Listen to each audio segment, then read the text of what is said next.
नमस्कार मित्रो, माझ्या कायदे भान या लीगल चॅनलवर तुमचं स्वागत आहे। तर आजच्या व्हिडिओचा विषय आहे की वडिलोपर्जित प्रॉपर्टीमध्ये ॲडव्हर्स पोझिशननी तुमची मालकी हक्क निर्माण होते। या संदर्भाने तरतूद काय आहे, कायदा काय म्हणतो आणि एक जजमेंट आपण बघूया।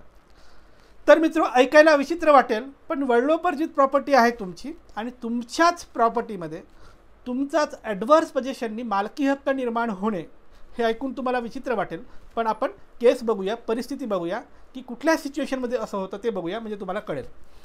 मुळात ॲडव्हर्स पोझिशन म्हणजे काय? ॲडव्हर्स पोझिशनचा कायदा म्हणजे कागदोपत्री जो मालक असतो किंवा जो खरा मालक असतो, खऱ्या मालकाचा मालकी हक्क रद्द करणे आणि ताबेदाराला, जो मालक नाही त्याला मालकी हक्क बहाल करण्याचा कायदा म्हणजे ॲडव्हर्स पोझिशनचा कायदा। आता हे ऐकून तुम्हाला विचित्र वाटेल, असे कायदे कसे काय असू शकतात? असतात ना, आपल्याकडे असाच अजून याचाच भाव दुसरा कायदा आहे, कुळ कायदा।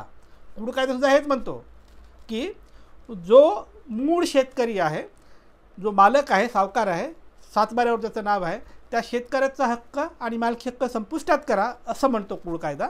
आणि जो मालक नाही पण कुळ म्हणून राबतो त्याला मालकी हक्क द्या। आणि आपल्या महाराष्ट्रात कितीतरी जमिनी, म्हणजे प्रत्येक गावात जाल तरी तुम्हाला असं जमिनी दिसतील ज्या अशा पद्धतीने मूळ मालकाचा मालकी हक्क नष्ट करून कुळाला देण्यात आला। म्हणजे खऱ्या मालकाचा मालकी हक्क नष्ट करणे आणि ताबेदाराला मालकी हक्क देण्यासाठी जे कायदे आहेत त्याच्यापैकीच एक बिडता जुडता कायदा म्हणजे कुळ कायदा। तर आपण आज बोलतोय ॲडव्हर्स पोझिशनचा कायदा, की मूळ मालकाचा मालकी हक्क नष्ट करणे आणि जो ताबेदार आहे त्याला मालकी हक्क बहाल करण्याचा कायदा म्हणजे ॲडव्हर्स पोझिशनचा कायदा। पण आज विषय विचित्र काय आहे? कारण माझी वडिलोपर्जित प्रॉपर्टी आहे, आम्ही काही भावंड आहोत, त्याच्यातील एखाद्या भावंडांनी आपल्या हिश्शापुरता त्याचा अनडिवायडेड शेअर त्रयस्थ माणसाला विकला, तर त्या केसमध्ये उर्वरित जे भावंड आहेत त्यांचा ॲडव्हर्स पोझिशननी त्या विकलेल्या हिश्श्यावर मालकी हक्क निर्माण होतो। पण कधी होतो, कसा होतो हे आपण बघूया।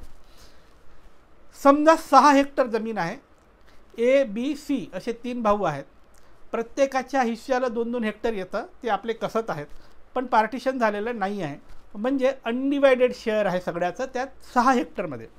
मोठा भाऊ ए आपली 2 हेक्टर जमीन त्रयस्थ माणसाला खरेदी खताने विकलं, खरेदी खत हा पक्का डॉक्युमेंट आहे, पक्का डॉक्युमेंटनी खरेदी खताने जो माणूस घेतो तो त्या 2 हेक्टर पुरता मालक होतो, हे कायद्याच्या तरतुदीला धरून आहे। पण इथे घोळ आहे की जेव्हा वडिलोपर्जित प्रॉपर्टी असते तेव्हा जोपर्यंत तिन्ही भावंडामध्ये त्याचं पार्टिशन होत नाही तोपर्यंत कायदा असं म्हणतो की ही जी काही होल्डिंग आहे, हे जे काही पोझिशन आहे ते सगळ्यामध्ये शेअर्ड पोझिशन आहे। अनडिवायडेड प्रॉपर्टीमधलं पोझिशन जो आहे हा तिघामधला कॉमन आहे। त्याच्यामुळे हा जो त्रयस्थ व्यक्ती खरेदी खताने प्रॉपर्टी घेतली याचं कागदोपत्री मालकी हक्क याला मिळाला तरी भावंडामध्ये पार्टिशन न झाल्यामुळे ताबा मात्र भावांकडेच आहे असं कायदा गृहीत धरतो। त्याच्यामुळे त्रयस्थ व्यक्तीने जमीन खरेदी केल्या या उर्वरित भावंडाच्या विरोधात पार्टिशनचा सूट दाखल करायला पाहिजे होता आणि पार्टिशन घ्यायला पाहिजे होता, पण त्यांनी नाही घेतलं।